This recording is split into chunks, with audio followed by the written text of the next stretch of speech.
Hello everyone, I'm Brian. Today I'm reacting to Brahman and Sunyata. Swami Sarvapriyananda. Ask Swami Sarvapriyananda. So anyways, Brahman, I heard Sunyata some time ago, but again, it's not something that apparently from the videos that I've selected comes up very much. Brahman does for sure. And I think in one of the videos, I think I confused Brahman and Brahma. Anyways, off topic. I've heard Sunyata, I believe, a few times, but I don't remember it. Brahman, I'm decently familiar with that one, so let's go get started.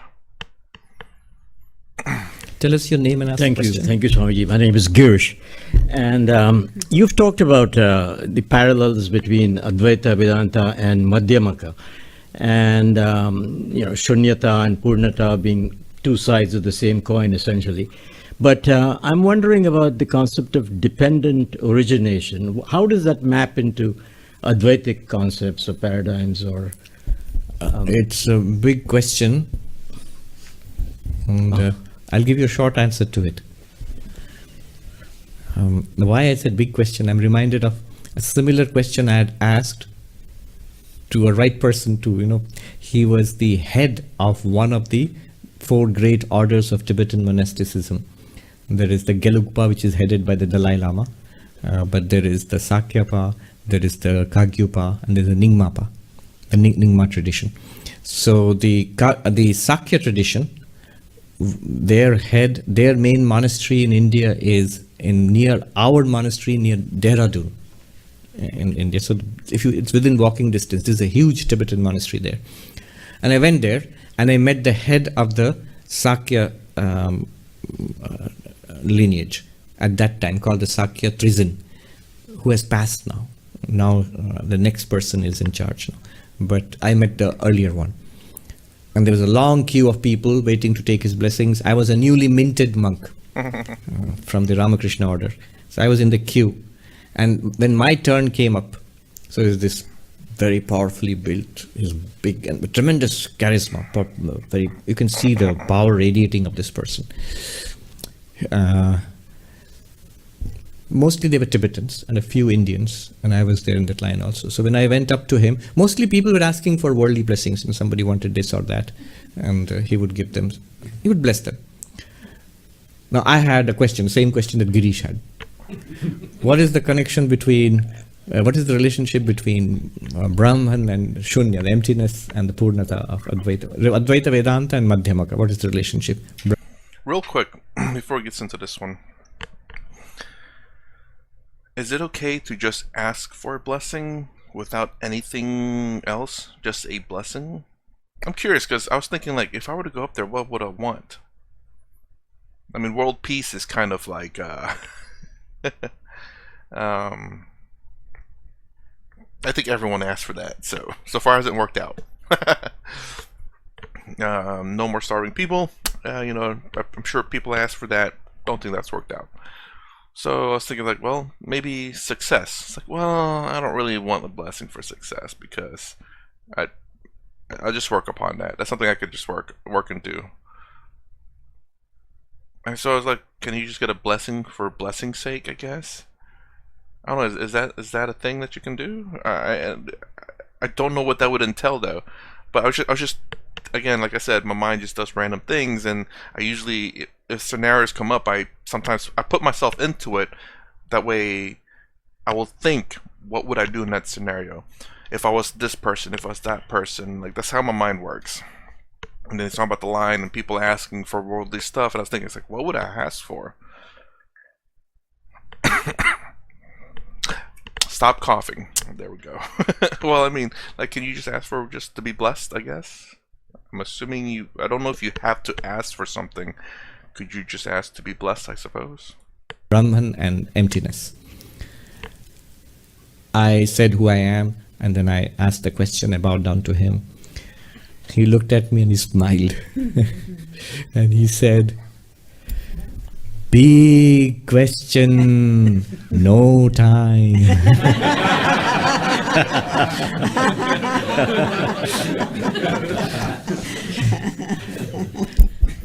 But your question was more precise. How would something like dependent origination be worked into, or what parallel would it have in Advaita Vedanta? Now notice, according to Nagarjuna, dependent origination and Shunyata are the same thing. In fact, at the very beginning of the Mula Madhyamaka Karika, the original text, Nagarjuna says, what is called Pratitya Samutpada, that is what we call emptiness. What is called dependent origination. Dependent origination is very simple. I mean, if you go into the 12 linked chain of dependent origination, that's more complicated. But basic idea is this arising, that arises. This not arising, that does not arise. Now, if you want nirvana, the samsara is arising clearly. You want nirvana, freedom from the samsara. You have to find out what arising makes the samsara arise. If you can stop that from arising, this will also not arise. Basically, that's the idea of dependent origination. And therefore, Nagarjuna uses shunyata in two senses. This world of samsara is also shunya, empty. We have to realize that. And the ultimate reality is also empty, shunya. But in what sense the ultimate reality is empty? In what sense this samsara is empty? In what sense is this samsara empty? Dependent origination. This immediately maps, if you want to map at all, it maps onto the Advaitic concept of Maya. Samsara is Maya. And what is the nature of Maya? From a Buddhistic analysis, it would be dependent origination. That's it. I mean, I can just this Thank much. Okay, I definitely have to go a little bit deeper in that to understand it. And he's talking about when this raises, and when this goes down.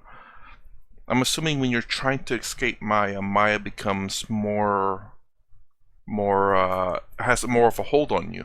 That's how I understood it from the one point of view. But if you try not to, I guess, fight Maya, Maya itself loses its grip. That's how I have understood that. Let's see what else are we doing. No. It's very simple. As a matter of fact, let's watch it again. Arjuna says, what is called pratitya samutpada, that is what we call emptiness. What is called dependent origination. Dependent origination is very simple. I mean, if you go into the 12 linked chain of dependent origination, that's more complicated.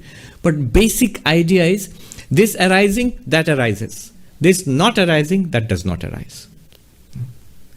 Now, if you want nirvana, the samsara is arising clearly. You want nirvana, freedom from the samsara. You have to find out what arising makes the samsara arise. If you can stop that from arising, this will also not arise.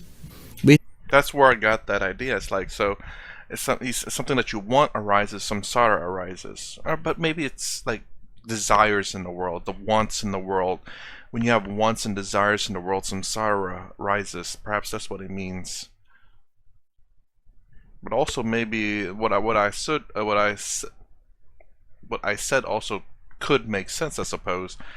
Generally speaking, there are people out there who desire liberation,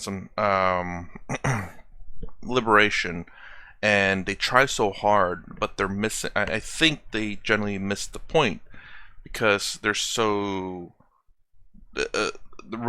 Liberation becomes a desire, which is samsara. So you cannot desire liberation because it's counterintuitive because it's a desire that you want. You cannot let your liberation be your desire. Otherwise, it will never come to fruition. That's my guess there. I don't know if that's true or not, but it makes sense. You know, desire raises samsara, suffering, etc. Because if you don't get your desire, you suffer. And if you desire liberation and you don't get liberation, you suffer. And as you try to desire liberation, desire, you're getting more and more and more suffering. I could be wrong. Absolutely could be wrong, but that's how it seems to make sense to me. Basically, that's the idea of dependent origination. And therefore, Nagarjuna uses shunyata in two senses. This world of samsara is also shunya, empty. We have to realize that. And the ultimate reality is also empty, shunya. But in what sense the ultimate reality is empty? In what sense this samsara is empty? In what sense is this samsara empty? Dependent origination. this immediately maps, if you want to map at all, it maps onto the Advaitic concept of Maya. Samsara is Maya. And what is the nature of Maya? From a Buddhistic analysis, it would be dependent origination. That's it. I mean, I can just this Thank much. Okay. It's still a little bit confusing to me. It seems like he's saying they're essentially the same. Saying Maya is nothing, as in it doesn't exist, I believe.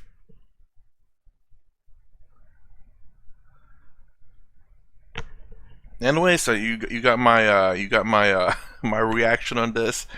I am definitely a bit, because I don't think I know that much about Sunyata. Brahman and Maya a bit more. Well, I'll say put it this way, definitely more so than Sunyata, for sure.